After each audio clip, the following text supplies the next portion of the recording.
Welcome back, members. We are in beautiful Santiago yet again, still. As you can see behind me, the mountains are all snow-capped because there's been a lot of precipitation for the last couple days, and we got snowed on. Or we didn't get snowed on, but there's a lot of snow up in the pass, which means we can't drive over the mountain pass till maybe later this week to get into Argentina. But I digress. Lots has happened. Kara is back. A bunch of little projects as usual, but I'm going to try and not do the usual thing and rather stick to one project for this video. And so today's project, this Iveco truck and these beautiful Belgian people. We met them just outside of Santiago, and he was in the middle of a fuel system upgrade. For those who don't know, this Iveco truck comes with an original 90-liter tank. 9 liters. You can see it right down there. And that gives you range or autonomy of about 600 kilometers, which when you're overlanding is not enough kilometers. And so, being the genius that he is, he had this stainless steel tank made at a little solderia, Soldamak. So that's a stainless steel cube that totals 120 liters. 120 liters. 120 liters. So that gives him an estimated range of About 1,400 kilometers. 1,400 K. So that's a big upgrade for them. And his original plan was to have a pump that he would just take the hose and stuff it inside his filler neck cap, as you would normally fill fuel at a gas station. But then he has to stand there with jumper cables and wire and switch or whatever and stand there and wait for the pump to pump. And so then somebody had the great idea of wiring it to a relay. It was my great idea. So I suggested building a little WeMos controller. You just use the WeMos D1 Mini and a relay module as seen in this B-roll footage. And then we timed how much fuel was pumped in 2 minutes, divided by 2, and it's 2.88 liters per minute. We first tried this little doodad here. Where is it? There. Because he didn't want to drill a hole in his original tank, if possible. He had this brass T made that fits in the vent hose where it would normally vent the air out when you're filling the tank. Unfortunately, the pump pumps so fast that it overwhelmed the vent hole, and the air couldn't vent out, and so it was gurgling up the filler neck. So that wasn't going to work. And so then our good friend Danny had custom made this barb fitting with the threaded end on it there, with an extra long thread.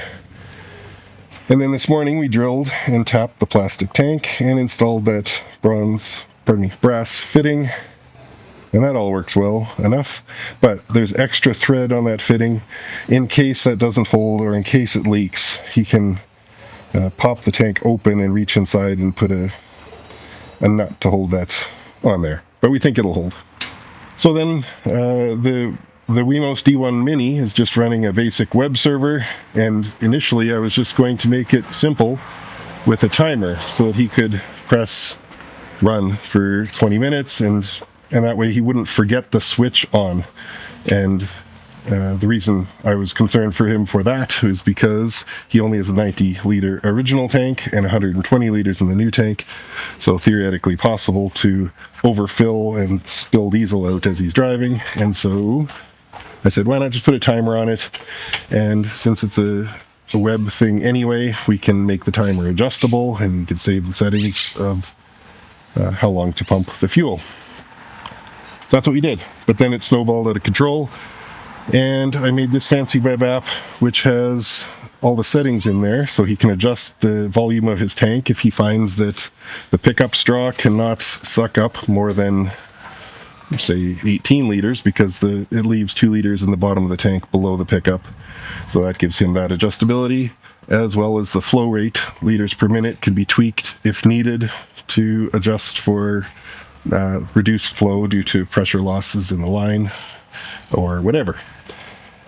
And then that snowballed into timing it by time to liters so that he can go on the little app and say, pump this many liters, and it stores the current volume into EEPROM so that it doesn't forget it on power cycles. And what else? Oh, it has a nice gauge showing the liters remaining so that he doesn't need to keep a tally of how much he's pumped. All right, so as you can see in the web app, the liters remaining is shown on a nice gauge there, and the pump buttons. But first we'll show you the settings.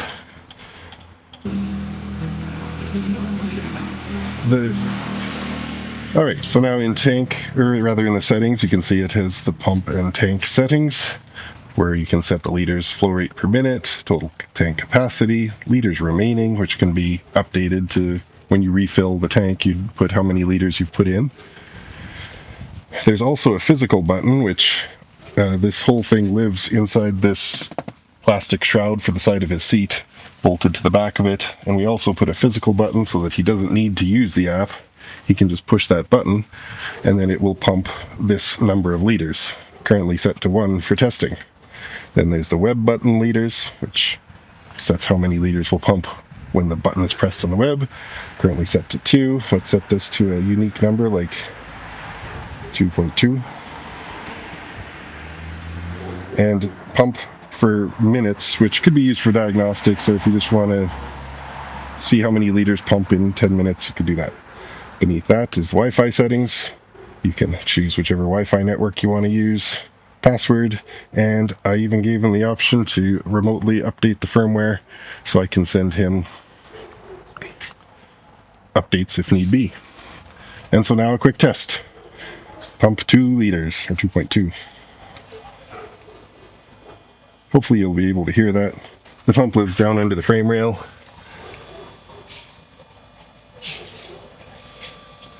As you can see in the app, the little gauge decreases or de-increments, showing the number of liters remaining in his auxiliary tank. 2 liters should take about 40 seconds. Oh, and you can see the timer there at the bottom, pumping 17 seconds remaining.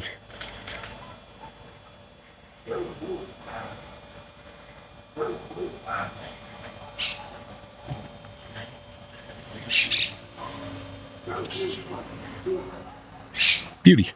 And we can do it again with the button. We just push the hardware button or the physical button. You'll see the gauge on the little web server deal is Ajax, which is old school for lame, and it should still de-increment. Surely there's a word for that. Anyway, as you can see, she's counting down. 2 seconds remaining, and off. All right. Super system. Hopefully that makes overlanding a lot easier for you. Yes, it definitely will. And it will allow me just to drive worry-free. And if I do need gas and I don't want to be standing next to the car for 5 or 10 or 20 minutes, yep, I can avoid that. Perfect. Super.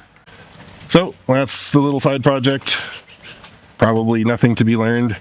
It's a simple timer that multiplies time by liters pumped, giving him a little tally. Quick and easy project. It actually started as 25 lines of code and then snowballed to 150, and then I threw some beautiful CSS and other web page beautificators on there, and so now it's like 950 lines of code. Got a little bit out of hand, but that's what AI is for. So anyway, thank you guys so much for watching. Thanks for your support, letting me do fun little projects like this. We'll see you next time.